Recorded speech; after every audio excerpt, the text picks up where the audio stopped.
morning, student. Today we are going to start our practice book, new chapter, unit 5, verbs. Students, in a previous class we had done an introduction of this chapter, and we can also say the pre-reading task also. We had known about the definition of verb, as all of us know there that verb is a word, या आप बोल सकते हैं action word. Clear? Through verb we can show the action in a sentence. Verb से हम क्या निकाल पाते हैं? Action. For example, I play football. In this sentence, I is the subject, play is the verb, and football is the object. So football and I as an noun and pronoun, but play is the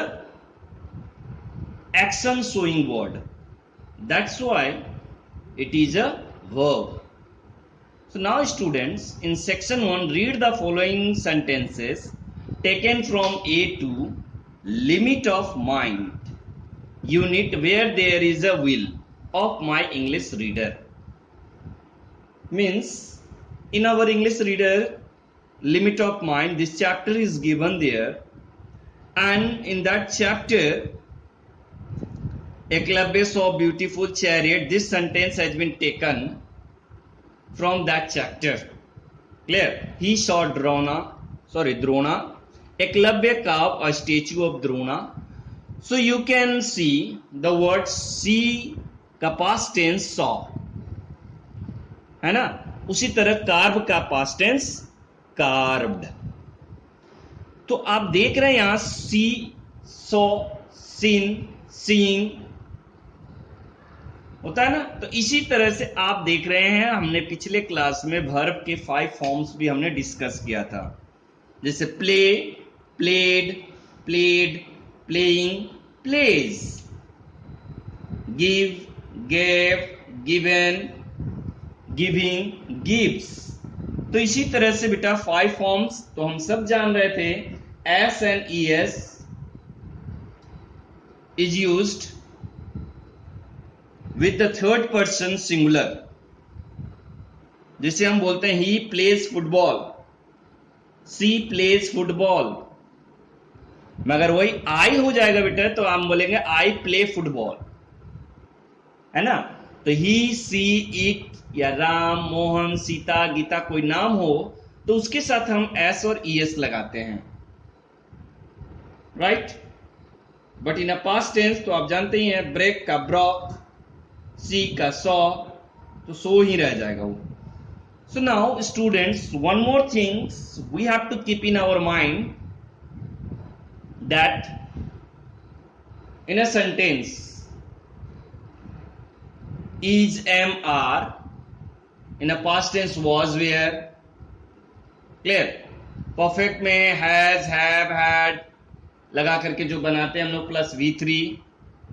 future में शैल, will. तो ये सारे जो होते हैं उसको हम कहते हैं हेल्पिंग वर्ब. क्लियर? या फिर in a grammar language we can say it auxiliary verb. उसको हम क्या कहेंगे? Auxiliary verb. And one thing keep in your mind student, in a previous class also we have discuss is, am, are, was, were. ये सारे जो be, been, being, ये be के form है. B E, be. आई के साथ M लगता है, ही के साथ इज, सी के साथ इज, राम के साथ इज. वही अगर प्लूरल हो वी के साथ आर लगेगा, राम एंड मोहन आर लगेगा.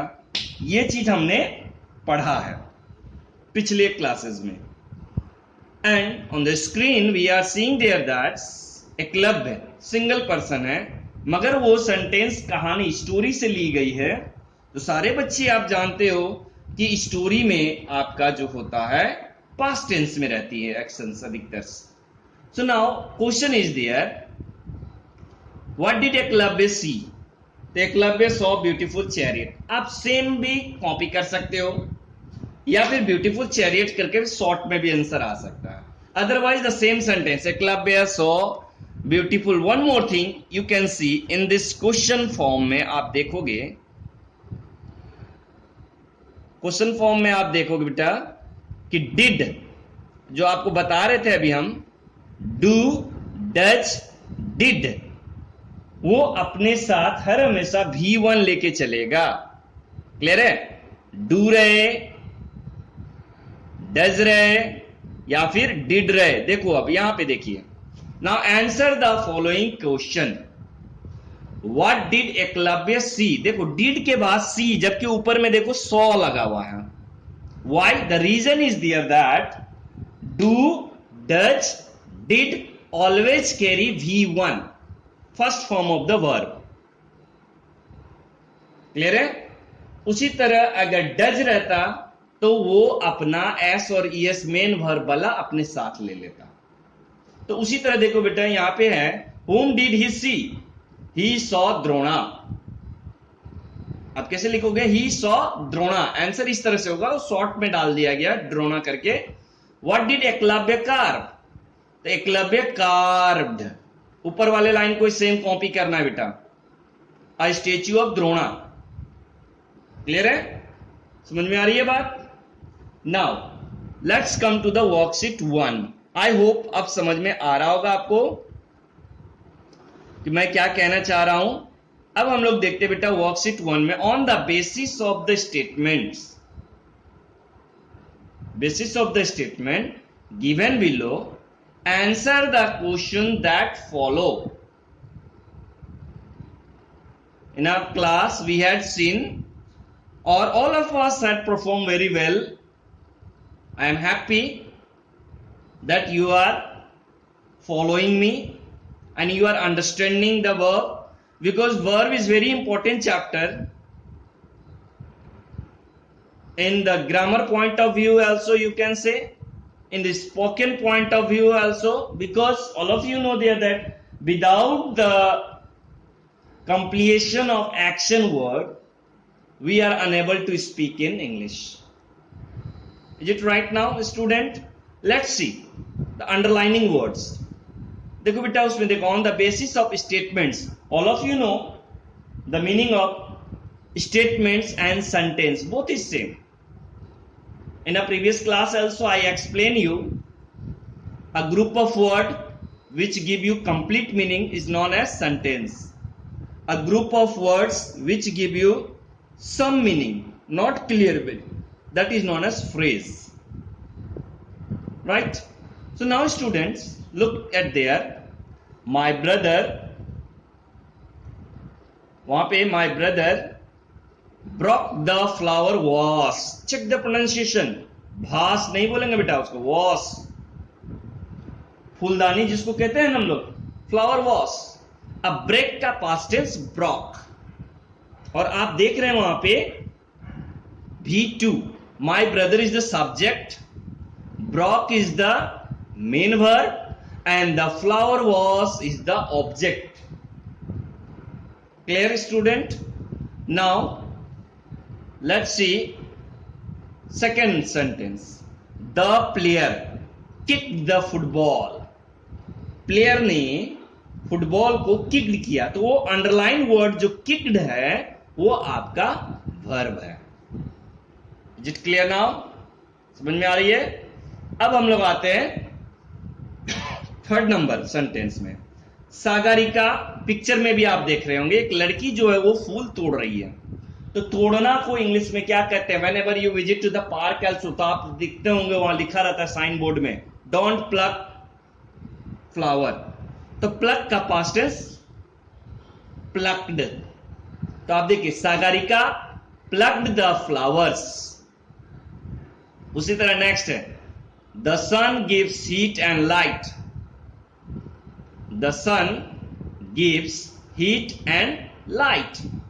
उसी तरह राना लव्स कार। तो आप देख रहे हैं गिव्स, प्लग, लव्स। उसी तरह आई ईट फिश, है ना। तो I subject, eat verb, fish object. Next उसी तरह माई टीचर हेल्प्स मी। तो माई टीचर सब्जेक्ट है, हेल्प्स ऑब्जेक्ट नहीं है आपका, वो मेन वर्ब है, और मी आपका आई का ऑब्जेक्ट मी होता है। राइट है। अब देखो बेटा यहां my teacher third person singular है। मान लो कि मैं ही टीचर हूं, तो मैं अकेले पढ़ा रहा हूं ना आपको, या मैं आपको हेल्प कर रहा हूं, तो वहां देखो हेल्प्स लगा। उसी तरह आप देखो सेंटेंस नंबर 5 में राना लव्स, है ना, प्रेजेंट टेंस में वो। सन, द सन एक ही सूर्य होता है ना, गिव्स। तो you must keep in your mind, in a previous class also I taught you that the verb is always in a plural form, and to make it a singular we have to add s and es. But in noun what we have to do? If we add s and es in a noun, अगर noun में हम s और es जोड़ दें तो उसको हम plural बोलते हैं, मगर वर्ब में एस और एस जुट जाए तो उसे हम सिंगुलर बोलते हैं। क्लियर है यहां तक? यहां तक आई होप किसी को डाउट नहीं होनी चाहिए। अगर अब भी डाउट है तो आप नेक्स्ट क्लास में मुझसे पूछ सकते हैं। Now let's come to the sentence number 8। Pollution harms human being. तो आप देख रहे हैं बेटा, पॉल्यूशन जो पहला सब्जेक्ट है सिंगुलर है, इसीलिए हमने हार्म्स जो है सिंगुलर सब्जेक्ट लगाया, सॉरी वर्ब लगाया। और ह्यूमन बीइंग्स जबकि वो ऑब्जेक्ट प्लूरल है, तो हमें क्या करना है, सब्जेक्ट वर्ब एग्रीमेंट को याद करना है। अगर सब्जेक्ट सिंगुलर होगा तो आपका वर्ब भी सिंगुलर होगा, अगर सब्जेक्ट प्लूरल होगा तो आपका वर्ब भी प्लूरल होगा। जैसे माय टीचर सब्जेक्ट सिंगुलर है तो हमने हेल्प्स लगाया। आई बेटा न्यूट्रल जेंडर है, ये भी ध्यान रखना है। आई जो आपका है वो न्यूट्रल जेंडर है, ना तो वो सिंगुलर मानते हैं ना तो उसको प्लूरल मानते हैं, दोनों में कॉमन चलेगा। मान लीजिए for example class 4C, 4D, 4A, तो बेटा यहां 4A बोल रहे हैं या 4C बोल रहे हैं या 4D बोल रहे हैं या 4E बोल रहे हैं, तो उसमें पूरे स्टूडेंट्स है, 40 स्टूडेंट या 50 स्टूडेंट या 30 स्टूडेंट्स पूरे मिलके एक ग्रुप बना हुआ है।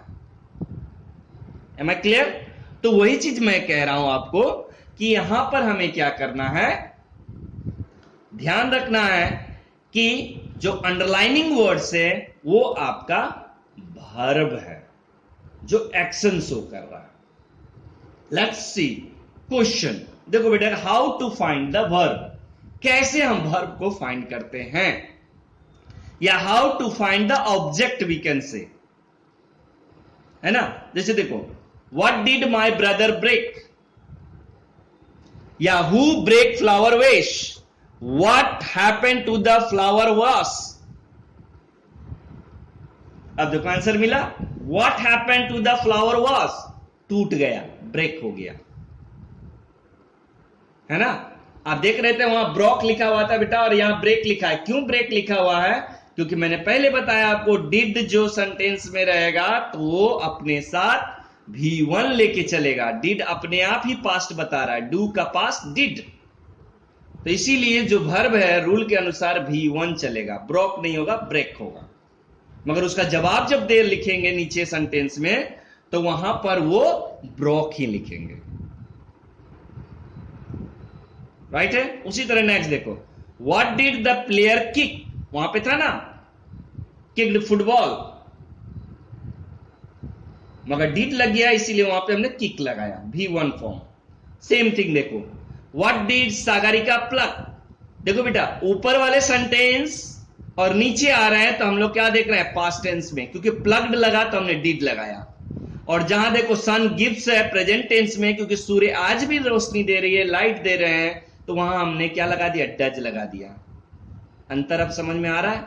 तो वर्ब पे ध्यान दोगे तो वर्ब ही आपको बताएगा कि सेंटेंस प्रेजेंट टेंस में चल रहा है या पास्ट टेंस में चल रहा है या फ्यूचर टेंस में चल रहा है. So the verb play very important role to find it the action happen in a which time, whether it is in a present, past or future. Now let's see third sentence के बाद चलते हम लोग fourth में. What does the sun gives? अब देखो बेटा sun तो वहां सिंगुलर था इसीलिए हमने गिव्स लगाया तो यहां पे डज लगा क्योंकि हमें एस और ईएस को डू के साथ रखना था, वर्ब को एग्री करना था.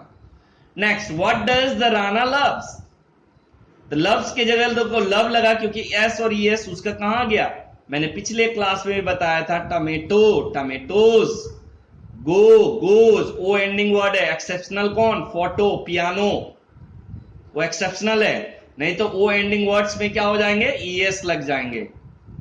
राइट, मैंने बताया था ना, ओ से एंडिंग ओ, एक्स से बॉक्स, बॉक्सेस, क्लास, क्लासेस, है ना, brush, brushes, bench, benches, box, boxes. Clear है? टोपाज, टोपाजेस. पिछले क्लास के वीडियो देखोगे तो उसमें सारा चीज ये दिख जाएगा. चलिए अब हम लोग आगे बढ़ते हैं. Next, what do I eat? मैं क्या खाता हूं? फिश. जवाब मिल रहा है ना, तो ये जो जवाब मिल रहा है वो बेटा आपका ऑब्जेक्ट है.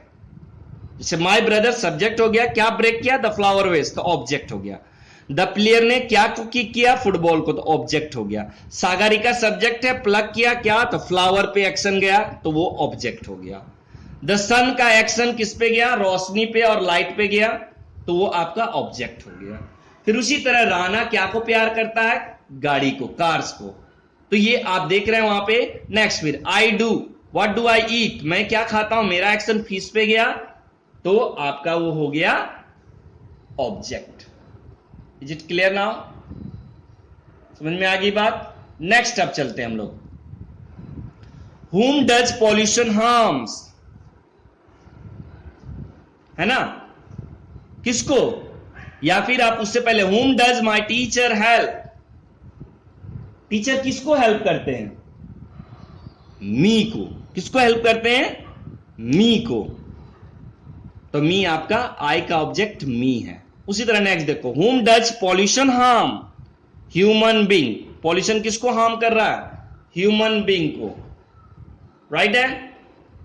नेक्स्ट, अब सारे बच्चे को समझ में आ गया कि ये जो आंसर वाले कॉलम में वर्ड है, the flower was, the football, the flower, heat and light, cars, fish, me, human being, ये सारे वर्ड्स बेटा आपका ऑब्जेक्ट है.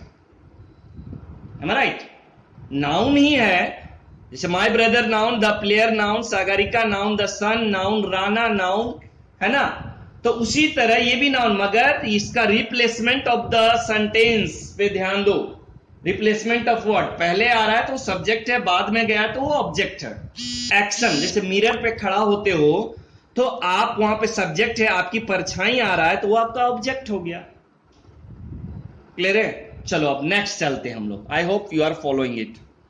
The underlining words are called action words. जितने भी अंडरलाइन वर्ड है, कौन कौन से अंडरलाइन वर्ड है, break, kick, plug, give, love, eat, help, harm, ये सारे अंडरलाइनिंग वर्ड्स आपका वर्ब है जिसको हम कहते हैं एक्शन वर्ड, जो हमें एक्शन दिखा रहा है.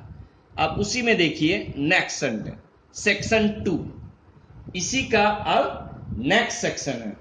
तो नेक्स्ट सेक्शन में आप देखोगे द ओल्ड मैन, मतलब कि द्रोणाचार्य का ये फोटो है एकलव्य वाले में. उनकी दाढ़ी देखिए व्हाइट है ना, बाल भी सफेद हो गया है, तो स्नोई व्हाइट करके कहा जा रहा है वहां. Read this sentence that are also taken from A to limit of the mind.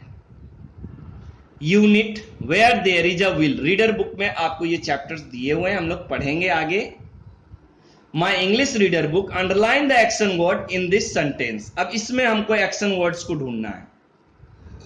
The old man with snowy white hair came out.